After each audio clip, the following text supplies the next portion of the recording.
January 23rd, 1912. The International Opium Convention is signed at The Hague, not to be confused with the annual Opium Con, which this year will be held virtually due to the ongoing COVID-19 pandemic.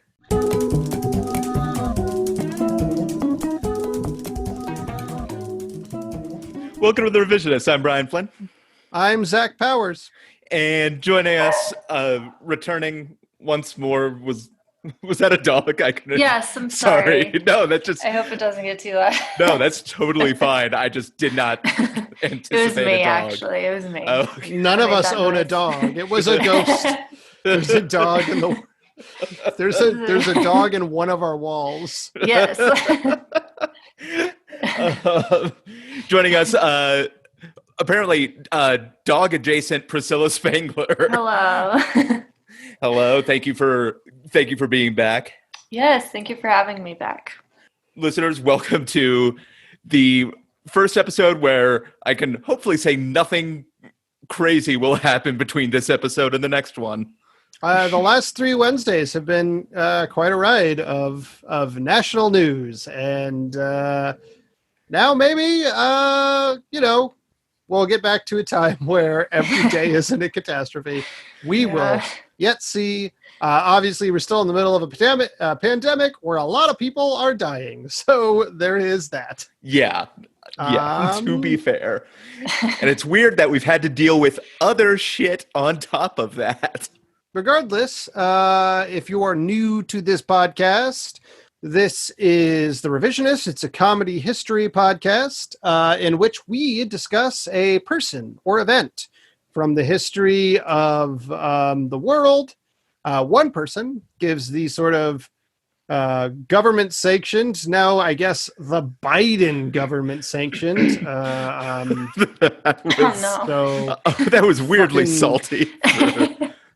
Fucking whatever the libs want you to hear version of U.S. history. And the other person will US tell you... history, the 1776 Commission. Yeah, and the other person will tell you what Q will reveal as the real truth of that person or event from history.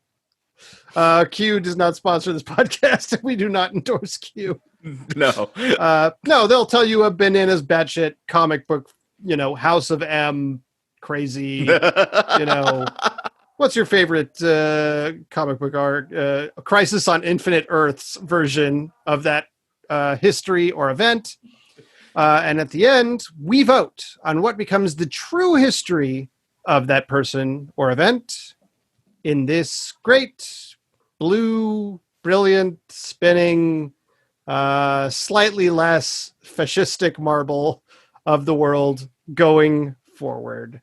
And that's the basic premise of the podcast. We have a small amount of old business. We have the results for Rebecca Lee Crumpler, the first Black woman to become a doctor in these United States. Unsurprisingly, her true version of events won. It's hard to up and a very inspiring story with a bunch of bullshit about how she was a yodeler or some shit. That was not the actual alternate history. And Sidney Riley, prolific con man sort of spy, his actual history also seems to have won at this late date. CNN is calling it for the actual history. It's ahead by quite a bit. Yeah, at this point, voting is technically still open, but it's ahead by like 2/3. Yeah, so. Well, and we should say he was the first in our series about spies, things of that nature. Our current run after we closed our medical history chapter for being too depressing to think about currently. And so now we're going to talk about some James Bond shit. Yeah, exactly. Today, that being Aldrich Ames. And I'm going to be doing the actual history. And before I forget, I want to make sure I say that my sources for this, my primary source for this leaned very heavily on a book called The Spy and the Traitor by Ben McIntyre. Also, the FBI was like their website, not like an agent, was a source for this. J. Edgar Hoover is one of the primary sources. I didn't fucking call up Scully and Mulder and be like, tell me what you know about this food. Clarice Starling. Brian was inside of a glass cell because of COVID. Mm-hmm. He still the threw other some thing. jizz at the wall. Check out Clarice on CBS. Yeah, I don't know how that. I don't think they have the rights to use the character of Hannibal in that. No, they don't. Oh yeah, Yeah. that's interesting. Also, Will Grant. I'm in sort of a weird codependent murder relationship with him. Will Graham? I think Will maybe you Graham. mean? Damn it. Will Grant's from Jurassic Park, isn't he? Please respect the literary works of Thomas Harris. Sorry, now I'm just picturing like Hannibal Lecter in Jurassic Park, and I'm going to write that /fic when as soon as we get off here. Yeah. I'm not gonna lie. I don't know what the fuck he would be able to do to manipulate them dinosaurs. I don't, but I kind of trust he has something in his old tool bag. Yeah, he's good at stabbing shit, I guess. Yeah, that's true. Anyway, if you want to send fan art of Hannibal Lecter either seducing or fighting a dinosaur, you can go ahead and send that to @TedCruz on Twitter, and that will reach us. Would he think that girl was clever, or would he think that he could easily manipulate her into possibly eating her own in spite leg? of that Velociraptor's FBI training? Yeah. Watch Hannibal, everyone. It's a great show. And hey, watch Silence of the Lambs. It's won the Oscar. It's a good movie. Manhunter, also very good. After that, the movies. It was the first. Welcome to our podcast where we rank all of the Hannibal-related media. I've only seen Silence of the Lambs. Yeah, Manhunter came out in like the late 80s, I think. Okay. So like not too long before it. But was it like the same universe? Yeah. Okay. Watch Hannibal. I think Silence of the Lambs and Hannibal, you're pretty good. If you really like the universe, you can go Hannibal the TV show. And if you really like the universe, you can watch Hannibal the movie and Manhunter. Yeah. Okay. And then you could maybe Red Dragon. You can skip that prequel one. Yeah. I actually think I've seen Red Dragon, but yeah. I didn't watch it with any intentions. No, they didn't make it with any intentions. So okay. Yeah. They made it with the intention to make money. Yeah, that's true. That is an intention. Yeah. Anyway, so Aldrich Ames, non-cannibal. Oh. As far as we know, I mean, Army Hammer surprised us all. Yeah, no. Maybe the breaking news between episodes will start to be celebrity fetishes. So yeah, which I'm excited. I'm excited. That is something I'm genuinely excited for. Is weeks where the biggest story is like stupid celebrity shit. Yeah, that's true. I haven't heard much stupid celebrity shit in. Yeah, it's going to be interesting. Where like it's not like a violation of the Geneva Convention. It's like Madonna. Timothée Chalamet did yeah. Madonna adopted a tiger is the big story of the week or whatever the fuck happens. But Aldrich Ames was born in 1941. His father was an academic, but when Aldrich or Ames was 11, his dad started working for the CIA, and not long after was posted to Myanmar, at the time called Burma, in the West. His dad's job basically entailed transmitting money from the CIA to pro-American newspapers. And so, due to this exposure as a kid, Aldrich Ames became fascinated with spies. He would just wear a trench coat just around. And pro-American newspapers, do you mean generally newspapers in America, or were they Newsmax, OA, and Sorry, these were newspapers in Myanmar that were pro-American, anti-communist. Okay, that makes more sense. Yeah, sorry. But yeah, wore a trench coat around like I did in junior high and freshman year of high school for a while for that spy look. He also practiced magic tricks a lot. And which was a risky move because we went to Columbine 2 or 3 years after the shooting. As did Priscilla. Yeah, I went too. I discovered that on Twitter. Yeah. Yeah, no, I would take it off and leave it in the car because I had too much sense and tact to be Nope. Just have to wear it outside. Also, I Can't wear would it like. inside. Yeah, exactly. Can only be a spy outside when you're at Columbine. Oh, that's terrible, but I mean, it's true. Yeah. I will say, It's a great school. one thing I will say, not a fiction. People are shocked when I tell them that there were no metal detectors at our school. Yeah. Like, yeah. I know people who did not go to our school who were like, yeah, we got metal detectors after Columbine. I was heard like, that oh, too. Yeah, we didn't. Yeah. No. We got busloads of tourists. Yeah. We which got was some weird. anti-abortion protests. Yeah. For Yeah. Those some are confusing. fucking reason. Yeah, I What was is the gonna say those connection are always there? really confusing. We got But- 2004. We were like the precinct polling place for the Republican caucuses, oh God. which was weird. Which is and we actually the also most had, like, shameful thing that's ever happened. Yeah. We had like play rehearsal, I think, during Yeah. that time. Oh my God. Yeah, one time Katie Couric wouldn't let our friend John into the theater for play rehearsal. Oh yeah. Anyway,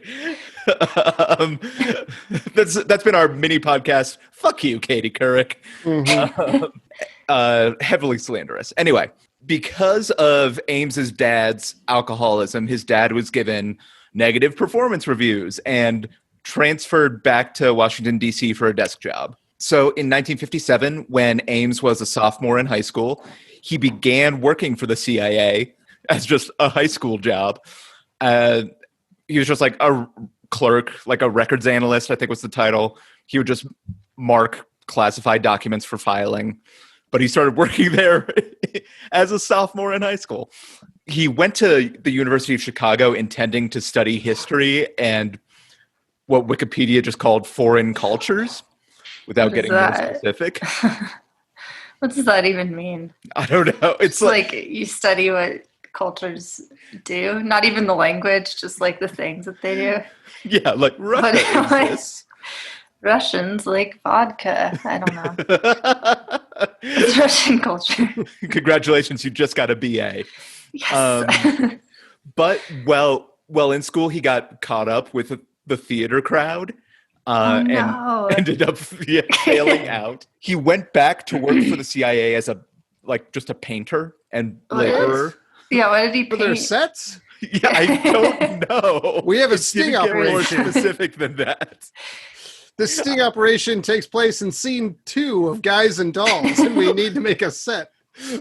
We're gonna pull a rock ridge on people. Don't. Soon after he left and moved back to Chicago to become assistant technical director of a theater. But as was sort of a theme of his early life, there was a lot of instability, and he went back to DC a couple years later to return to the CIA to do the same sort of clerical work. He went back to school, got his BA in history, and scored well enough on like the government civil service exam that he would end up going into the CIA at a good pay scale, even though he kind of didn't want to. And his dad ended up pushing him to take a more spy-y job at the CIA. His dad told him, quote, "Lying is wrong, son, but if it serves a greater good, it's okay." Oh, okay. So, One philosophy. parenting. Yeah. He joined the CIA junior officer training program despite having some alcohol-related incidents with the police. While there, he was taught, this is from the McIntyre book. I assume that he had a drinking contest with the police, is what you're saying. Yeah, exactly. No, They he matched shots one night. He beat them in beer pong. It was a... well, what it was the police like chipped in so he can get a 30 rack, but he got like Bush, and they didn't like that. yeah. So They gave him high-end beer money, and he came back with Pabst. yeah, exactly. So he was taught that, quote, "a greedy spy was worth more than an ideological one, because once you had the money hooks in them, it was easier to hold them and play them." Ames at one point would say the essence of espionage is the betrayal of trust. 1969, he married another CIA officer, Nancy Segbarth, and she resigned later on so she could join him on a foreign posting because the rule was a husband and wife can't be posted to the same foreign country. That's a interesting rule, I guess. There are a couple weird fucking CIA rules that come up in this. I get it, like, if you're in the same office, because maybe there's a dynamic of power and abuse of power. The same country, like in Russia, it's a pretty big country. From what I hear. Pretty big, yeah. It's pretty big. It's pretty big. It's kind of big. So he was first posted to Ankara, Turkey, where his job was to just identify and target potential Soviet agents for recruitment. And he thought he was a natural at this. And he did succeed in like infiltrating like a communist youth organization. Pretty easy. Yeah, like it's communist youth. So it's like mostly all the people I know from college. Yeah, I can make one or two memes about capitalism and probably infiltrate a leftist group. His superiors only rated him like satisfactory, partially because he was known to drink a lot. Like at one point, he was asked to hang pro-U.S. posters to make it seem like Turkish youth were against the Soviets. But he just threw all the posters in a dumpster and went day drinking. Yeah, it sounds like a better use of your time, to be honest. Yeah, in retrospect, sure. But he still like kept his job. He was transferred back to D.C. And like did well enough at a desk job that even though he was still drinking, like he was transferred to New York City to recruit and run Russian agents again. How desperate were they? Oh my God. Like apparently like pretty desperate. This was like a low point in like CIA history. Okay. They had just saying a lot because they have done a lot of killing people. Yeah, that's true. I mean, morale wise, I guess. Okay. When they were killing people, their morale was like tops because it's a fucked up organization. Hey, you need to overthrow a Latin American government? We're on the top of our game.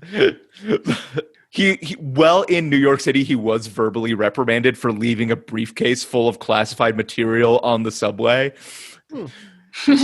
And also like late paperwork. On the subway?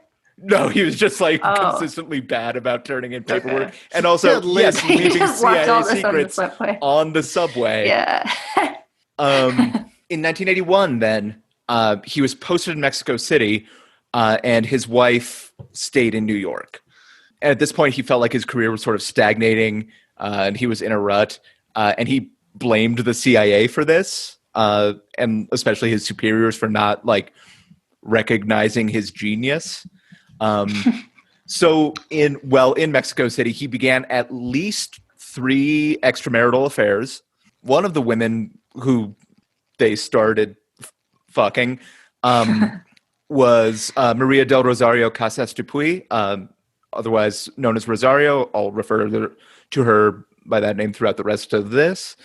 Ames did not report that relationship to the CIA, which you're required to do when you fuck someone.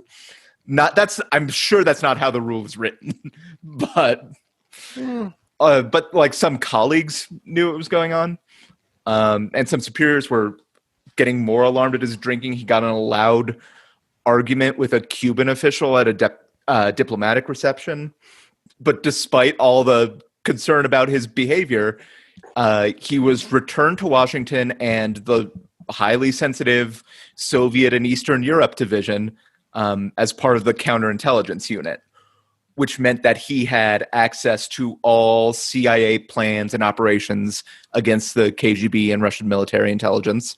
And so like soon after, in October 1983, he divorces Nancy, his first wife, and soon realized that the alimony and the support and the legal fees would cause him to go into bankruptcy. So also as part of his counterespionage work, he assisted like a CIA office that assessed Soviet embassy officials as potential assets. In early it's very much some of the Americans kind of shit. Yeah. In early 1985, actually, his division was tasked with figuring out the identity of a highly placed Soviet official who was secretly spying for British intelligence, just someone in the KGB leadership. And that was like the MI6 didn't want to share the identity because they didn't trust the CIA. But by like cross-referencing known dates and information that the agent passed information to MI6, within a few months, the office Ames ran was pretty confident they had found the person, whose name was Colonel Oleg Gordievsky, who was the new KGB like resident in charge in London. 12 days before Gordievsky's appointment to that position, Ames approached the Soviets offering to sell them information. Ames called someone the CIA was planning on targeting to flip, an arms control expert named Sergei Dmitrovich Chovakin, and Ames used that as his cover story that he was contacting them to try to flip them. And so with the CIA and FBI's approval, he set up a meeting with Chovakin at the hotel bar not far from the Soviet embassy. Chovakin never showed, which probably because they thought it was a trap. So Ames got drunk and decided to improvise. So he walked up the street to the Soviet embassy and handed a package of confidential information to the receptionist and just left. It was like what he offered at first was pretty useless, but it was intentionally enough for the KGB to positively identify him as a CIA spy. And he asked for $50,000 for further information. And like he knew that they would treat this as bait, so he kind of just went back to his normal routine and waited for the KGB to respond. And they were like horny for it. Sorry. In early May, so like a month later, Chovakin contacted Ames and made a date to meet him at the embassy for drinks and then lunch at a local restaurant. Chovakin wasn't a spy. I want to reiterate that. He was just a legitimate arms control expert. But because Ames contacted him, the KGB forced him to go along with Ames's story, since he was now like established as his cover story, which probably sucked for him. So on May 15th, Ames was led into the Soviet embassy basement by a KGB officer who sort of mimed that the room was maybe bugged. And so the officer named Cherkashin handed Ames a note, like accepting the offer and telling him, you're going to meet this guy Chovakin for lunches whenever you need to hand off information. Ames took the note, wrote, "Okay, thank you very much" on the back, and handed it back. Standard in this sort of interview, Ames would have been asked if he knew of any spies inside the KGB who would tip off the CIA about his defection. And he may not have known Gordievsky's name at this point, but he did definitely know that the MI6 had a highly placed mole within the KGB. They went to lunch with Chovakin. They had a long discussion where Ames got drunk. They probably talked about arms control. And at the end, Chovakin handed him a shopping bag of fake documents just for show. And at the bottom of the bag was a wad of $50,000. The next day, after that meeting, Oleg Gordievsky goes to his desk in London and finds a note asking him to come to Moscow for a KGB ceremony so they can finish confirming his appointment, which he knew was a trap, but went anyway. He was drugged and questioned, but resisted enough that they didn't have enough proof to shoot him in the head. So they just put him under surveillance. So on June 13th, and it's either this meeting or the first meeting or the May meeting when Ames did this, Ames names at least 25 agents working in the Soviet Union in an exchange of information that, no joke, is just called the Big Dump. So still used to this The day. name? Dump. You know. yeah. Great name. Fantastic.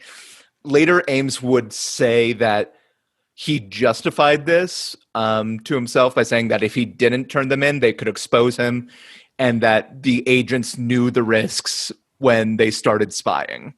So soon after, Ames got a message from Chovakin saying, "Congratulations, you are now a millionaire," which will bring us back to Oleg Gordievsky, who is trapped in Moscow at this point.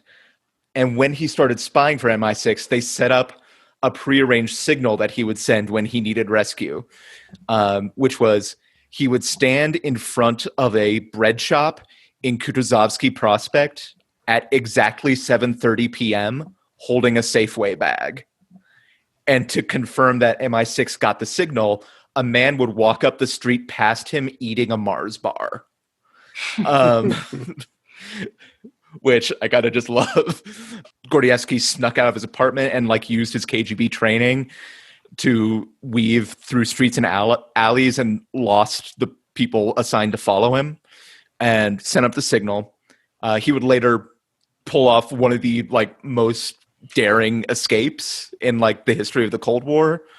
Like he would drive through Moscow, sneak aboard a train to Leningrad, and take the bus from there to a prearranged meeting spot in Vyborg, and just wait in the woods for the MI6 escape team, who put them in the trunk of their car and drove him over the Finnish border past Soviet checkpoints, eventually to England. Gordievsky was just one agent. Aldrich Ames blew their cover. The CIA like quickly realized that the KGB was rounding up and killing almost all of their Soviet spies, which the KGB assured Ames they would do this slowly, so as not to arouse suspicion. But apparently political pressure from the Kremlin meant the KGB just decided to do it all at once. And Ames became so frightened the KGB fed the CIA a cover story that the mole was assigned to another office. And so it kind of died down. Ames was transferred to Rome, middling reviews, more drinking again. But then a few years later, for no real accountable reason, he was transferred back to DC to a position where he again had sensitive information on US double agents. Basically, his spying for the USSR and later Russia spanned up until 1994. He acquired over $4.5 million from the intelligence service from both USSR and Russia, which is, I think, the most an American spy has ever received. His cover story for the money also was that Rosario's parents in Colombia were rich, and he even like wired them money to help like establish the backstory. But in earlier conversations with people, Rosario had mentioned to like Ames's colleagues in the CIA that they were in fact very poor. And so the internal CIA like mole hunt team was working closely with the counterintelligence office Ames worked for, but they started to look more closely at him. But they sort of, for reasons that are sort of inexplicable, they moved kind of slowly about it. Ames actually did pass to like routine polygraph examinations. He later said the KGB just told him, hey, just believe in yourself or just be confident and you'll be fine. But in the end, what gave Ames away the most was his new look, basically. He started wearing like tailor-made suits that even his bosses couldn't afford. He got like dental caps for his teeth, which were stained from years of smoking. Then they investigated further and found that despite his $60,000 salary, he had a $500,000 house he paid for in cash, on top of like a Jaguar car, not animal. Just a giant Jaguar. Which also, I assume, would take money. Yeah. And just like other shit like that. So Ames and Rosario were arrested on February 2nd, 1994. Rosario was charged with tax evasion and conspiracy to commit espionage, as she was released after 5 years. Ames was charged with spying and pled guilty and was sentenced to life in prison. And many of the dozens of spies he named to the Soviet Union were killed by the KGB. And that's the actual history of Aldrich Ames. Wow. Good. So he's still alive. Mm-hmm. Medium security prison in Indiana, life without parole. He's 79 right now. He was apparently the biggest source of like the biggest dump, I guess, to reuse the phrase, of U.S. intelligence in history until 7 years later when another man was arrested in 2001, Robert Hansen, who is in the Supermax in Florence, Colorado. Yes. Maybe we'll Great. talk about him at some point. But Maybe. Yeah, I was like sort of between like doing this guy or Hansen first because this is only like the second time we've talked about someone who's still alive.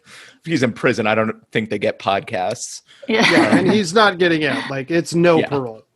Yeah. So fucking come at me, Ames. Anyway, and that's the actual history. But medium security in Indiana sounds a hell of a lot better than Supermax. Yeah, that's true. I for some reason did not realize he was in medium security. Yeah, I just looked it that's up. pretty Yeah, crazy. Yeah. I mean, I guess he wasn't like technically violent himself. Yeah, but most of the people in Supermax are like puppet master types. They're not people, like a lot of them never personally killed anybody. They just like ran either white supremacist gangs or religious extremists, or people who were part of Al-Qaeda at some point, stuff like that. Right. Yeah. Drug trade people, like high up drug trade people. Anyway, Priscilla, whenever you're ready with the alternate. Oh no. Okay. Oh man. Do we have a history for you? You can pull it up. I'm sorry. No, it's okay. We can vamp. It's fine. So, it's lesser known, this one. So Aldrich Ames was born in London, England. Around 1768. Oh, okay. Around definitely. that time. There's no real timeline, but it was like around that time. So he came from like a really rich background because it was like London or whatever. And there's rich people. So they sent him to like a boarding school when he was 12 because they didn't like him very much. And like, that's what, right? Again, Everybody London. in London, like everybody in my eyes goes to a boarding school. They're rich and they hate their kids. Yeah. Yeah, they are rich, they hate their kids, and they go to boarding school. So they sent him off to this boarding school, and it was like in Somalia, which was kind of weird. Oh, okay. Yeah, it was like an alternative high school, I guess. Boarding school. I'm sorry, not like high a school, Montessori almost. Yes, in Somalia. But yeah, so he's living on this like island, and Somalia is not an island. I just realized that after saying that. It's not. They could. It's coastal. So yeah. I mean, everything's an island if you zoom out far enough. It's true. That's all the world is. One big island. This island Earth, as they say. Mm-hmm. Yes. It's just I'm on island time. It's 5 We're o'clock all on somewhere. island time nowadays. It's actually far past 5 o'clock here, but it is 5 o'clock somewhere. Yes. At the Copa. The cabana. Okay, I'm sorry. No, it's fine. It had to be finished. So he's in Somalia, off an island, ? Right? In Somalia. So one night when he's there, there's like this group of like lions, right? What do you call a group of lions? Would it be just a group of lions? Pride, yeah. Okay, a pride? Mm-hmm. Oh, that's beautiful. Okay. As everybody knows from the direct-to-video sequel, Lion King 2, Simba's Pride, obviously. Oh, okay. I thought that just referred to his like sort of sense of self. It's a double meaning. I thought it was just a sense of self. It's the best direct-to-video Disney sequel. Okay. I actually think that's true. I've not seen... I don't know that I've seen any seen. direct-to-video Disney sequels. No. Oh, I did. I saw the Little Mermaid one. It's not very It wasn't good. And I was a kid, so... Lion King 2 is a bit of a Romeo and Juliet story. Some of the songs were co-written by Joss Whedon in his prime. Oh, that's... Wow. Okay. Also, So much.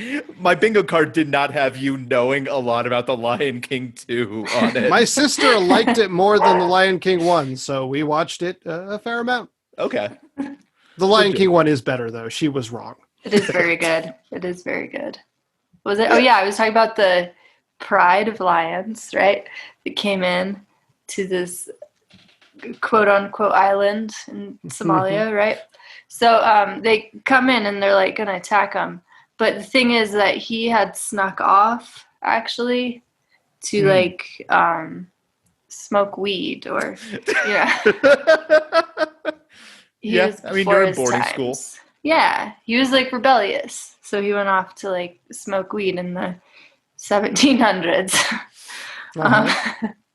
Weed existed, you know. Yeah. Some of the founding fathers grew weed. Yeah, that's crazy. Did they smoke it though? Because I feel like I assume. Benjamin maybe Franklin, they just grew it to look at it. I don't know.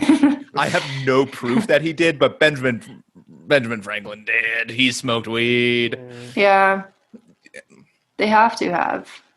Button Right? Gwinnett, yeah. How do you have a name like Button Gwinnett is a dealer's Button name. Gwinnett's a fucking narc, man. No, Button Gwinnett's cool. He's down. You would like Button Gwinnett. I mean, Button in terms of Gwinnett. weed, I know nothing of his actual beliefs. I'm gonna look it up later. If he was one of the cool ones or one of the Was he one of the cool ones? Was he one of the cool ones? I think he was from the South, so he probably had slaves. Oh, I thought he was Okay. Massachusetts. But to be fair, like 90% of them had slaves. Yeah. Very true. Okay, so he went off and he's like smoking weed on a boat, right? And then he hears all the noise of the pride of lion that are like attacking people. So he just decided that he was just gonna like sail away and just you're just gonna, he's like, I don't want to deal with that, so I'm gonna sail away. I'm in a boat. I got weed. I might as well. Yes, exactly. So he just sailed away, and within months of sailing away, he developed scurvy, and his teeth fell out, and his leg fell off, and he smelled really bad. So he just became a pirate. Oh yeah. I mean, that's yeah.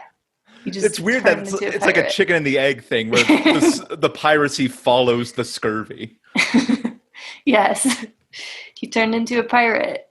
Yeah, and like nobody really like heard of his story. It's very like hush hush around the community. I don't know what the community I thought you were going to say is, water but- cooler. I don't know why. The water cooler too. But yeah, it's very hush hush, and nobody like talked about it or like knew about it until the 80s. And it's because like a group of tourists, they came across his boat in Hawaii, which is a really far distance Yeah, I was going to say. for a pirate to go, but he was really good at it, so he did it. But yeah, that's it. It's a very confusing history. They just found a stoned corpse in a boat in Hawaii. Yes. In the 80s. In the 80s. From Somalia to Hawaii. Yep. It all makes I imagine sense. he kept a thorough diary. Yes. Yeah, I mean, you would have to. Yes. I don't know how any of this happened. Priscilla, thank you. Yeah. I don't know if that was legible. Before we move on, listeners, I just want to remind you that, hey, if you want to write us a letter, ask us a question, or reach out, you can do that at revisionistpodcast.com or on Twitter or Instagram. Just search Revisionist Podcast. Right. And written reviews on iTunes are the most valuable. Yes. Add an extra syllable in there to show you how valuable they are. I think you're adding more syllables as you go. They're so valuable. The They center are cannot helpful hold in after our a while. rankings. I cannot overemphasize the valuable. The falcon cannot hear the falconer. And it doesn't matter what you write. You can leave us 5 stars and then call us absolute pieces of shit. I don't care. As long as it's a 5-star review. What if somebody did that?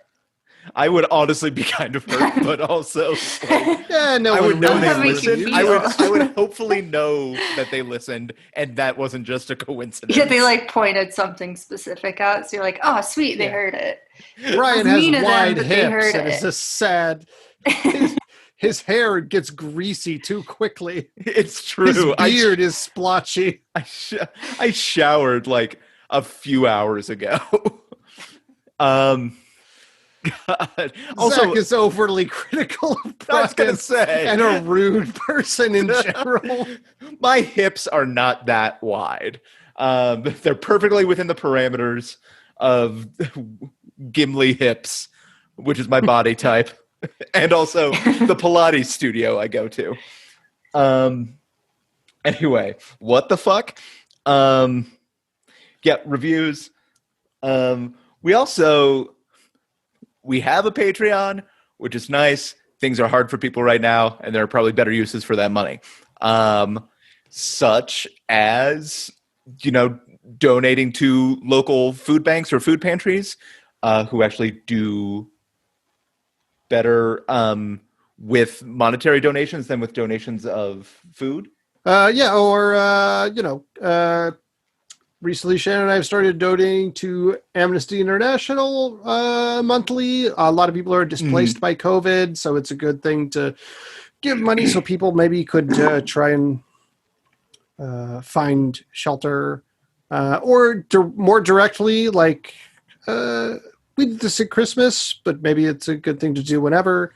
Like we bought a bunch of food and socks and shit, and we just gave it to, some homeless people in our community. Like stuff like that is very important. Incidentally, I have a Button Gwinnett update. Yeah, as do I. Turns out, fuck him. Yeah, he had slaves, but he was also killed in 1777 by Lachlan McIntosh following a dispute after a failed invasion of East Florida. So I don't know what the fuck that's about. But that is Button Gwinnett did not make it long after the revolution got announced, and he died a year later. Apparently trying to invade Jacksonville. So yeah. Oh yeah, why do you want to invade there? Yeah, it's a terrible place. So many better places. I don't know. Was it better back then? We were trying to corner the market on humidity, I think. When do you think was the last time somebody said, I have a Button Gwinnett update? I mean, I guess it was 1777. Yeah. After that last one. For that last one, it was 1777. New information out about Button Gwinnett this late hour. You won't believe this man tried to invade East Florida and was also kind of a piece of shit, and you won't believe what happened next. He died in a duel, but didn't get famous for it like some of his other founding fathers. He died in a duel? Yeah. Why were there like a ton of duels back then? Definitely. There were more, for sure. I don't know how many. Jackson killed Andrew Jackson, who was years, he was a teenager during the American Revolution. He was, well, we could talk about this some other time. His story during the American Revolution, as much of a monster as he was, his story is fucking insane during the American Revolution. He killed a number of people in duels. Yeah. Crazy. Like 7 or something like That's that. what I think so. That's what I remember. Yeah, Just he was an absolute madman. Yeah. Yeah. And it's partially because I suspect his childhood was fucking crazy. Yeah. Yeah. We'll get into that whole Andrew Jackson with him. But I think that brings us to the close of our show and judgment, which falls on Zach's broad shoulders. Well, this guy he sounds like I don't know. He's like this guy whose father worked in an intelligence agency and he failed up because he had the connections and just like took this easy, lazy route while always convinced of his own brilliance and intelligence. And to be honest, I've had enough of that shit recently. I think I'm going to go with the alternate because I'm done with that kind of shit for a little while. Yeah, put these dudes all out on an ice floe. Or Yeah, exactly so. So let's go with a more fun, like crazy alternate and leave it at that. All right. Priscilla, thank you. Thank you. Zach, thank you as always. Yes. Of course. For everyone here at The Revisionists, I'm Brian Flynn. I am Zach Powers. Have a good time.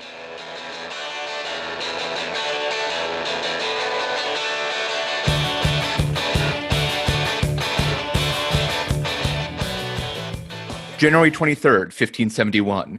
James Stuart, 1st Earl of Moray, becomes the first recorded person to be assassinated with a firearm.